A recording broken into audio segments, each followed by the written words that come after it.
नमस्कार केबे भाबिचंती कि गोटे साधारण कविता केमिति कोटी कोटी लोकंक परिचय आ भावनार प्रतीक पालटि जाए। आज आमे सेमिति गोटे अनुभव को बुझिबाकु जाउछि जहार ना हेउछि वंदे उत्कल जननी। तेबे आसंतु एही आलोचनारे आमे ओडिशार एही प्राणभरा संगीतर प्रतिटी शब्द पछरे लुचि रहिथिबा गभीर अर्थ आ भावना को खोजी बाहर करिबा। चलंतु एखाटी मिसी एहार सौंदर्यकु अनुभव करिबा। आमर एही यात्राकु आमे पांचटी भागरे बांटिछे।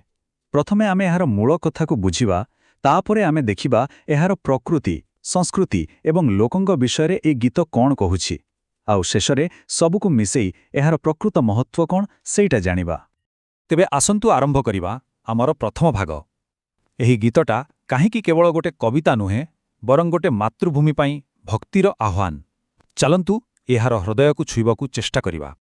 अच्छा, ए संगीतर आत्मा को बुझिबाकु हेले ना प्रथमे उत्कल शब्द को ठीक रे बुझिबाकु पड़िबो। देखंतु एटा केवल ओडिशार गोटे पुराना ना नहे, एहा भितरे लुचि रहिछि आमर गौरवमय इतिहास, आमर समृद्ध कला आउ आमर सांस्कृतिक परिचय, जहाको एई गीत प्रणाम करुछि।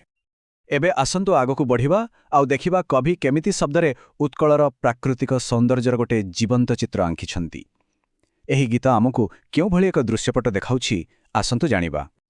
एई पदटिकु टिके देखंतु, एटाकु पढ़िले आखि आगरे गोटे चित्र भासी आसुछि नुहे कि?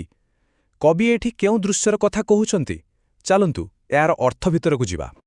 वाह, यार अर्थ केते सुंदर। माने पवित्र समुद्रर ढेउ आसी जेमिति माटीकु धोई देउछि आउ तारो कूळ सबु ताळ आउ तमाळ गछरे केते सुंदर भावरे सजाई होईछि। केते मनोरम चित्र। किंतु कथाटा खाली समुद्र कूଳରେ सरुनी। एई गीतटा पूरा ओडिशाकु गोटे जीवंत कैनवास परि देखाउछि। केउठी नील समुद्र तो केउठी घंच जंगल, पुणी जीवन देउथिबा नई आउ आखि पाउनथिबा सबुज शस्य क्षेत्र। सते जेमिति प्रकृति निजे एठी गोटे उत्सव पाळुछि। प्रकृति कथा तो जानिले, एबे आसंतु उत्कलर संस्कृति आउ आध्यात्मिकतार गभीर समुद्ररे गोटे बुड़ पकेबा। एही गीत केमिति ए माटीर कला आउ आत्मा को प्रशंसा करुछि। एबे आसंतु आउ गोटे सुंदर पद देखिबा। ए शब्दगुड़िक केवल मंदिर विषय कहूनाई ना, यह ओडिशार आत्मा आउ ऐतिह्यर एक बहुत गभीर चित्र आंकुछि। चालंतु यह पछरे थिबा कल्पना को बुझिबाकु चेष्टा करिबा।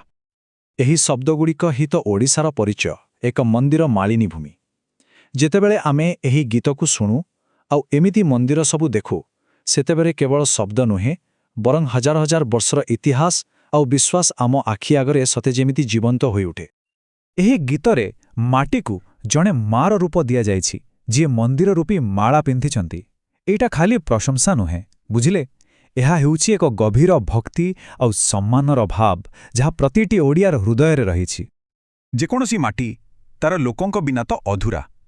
तेबे चालंतु जानिबा एही गीत उत्कलर संतान मानंकु, माने एहार वीर, ज्ञानी एवं कलाकार मानंकु केमिति सम्मान जणाउछि।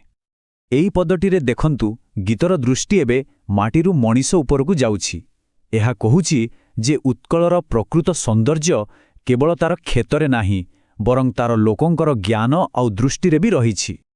आउ एठी गोटे गुरुत्वपूर्ण कथा हेउछि, एही गीत केवल माटीर जयगान करुनी बरं मनीषर गुणर भी जयगान करुछि। सेही वीरत्व, सेही बुद्धि आउ सेही कला कौशल जहा एही माटीर इतिहास को गढ़िछि, ताहाकु ही एहा प्रणाम करुछि। तेणु एही संगीत उत्कलर लोकमानंकर वीरत्व, तांकर गभीर ज्ञान, अद्भुत कला कौशल आउ जे कोनोसी परिस्थितिरे टेष्ठी रहिबार सेही अदम्य क्षमताकु सलाम करुछि। एहा हेउछि आम गर्वित ऐतिह्यर एक अमर गाथा।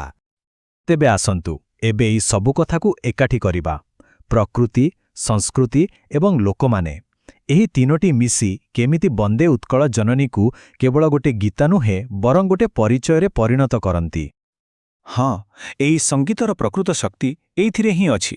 एहा प्रकृति, संस्कृति एवं लोकंकु गोटिए सूतारे बांधी ओडिया परिचयर एक संपूर्ण आउ जीवंत चित्र देखाए। सेथिपाई तो एहा केवल गोटे गीत नुहे, एहा हेउछि प्रतिटी ओडियार हृदयर स्पंदन।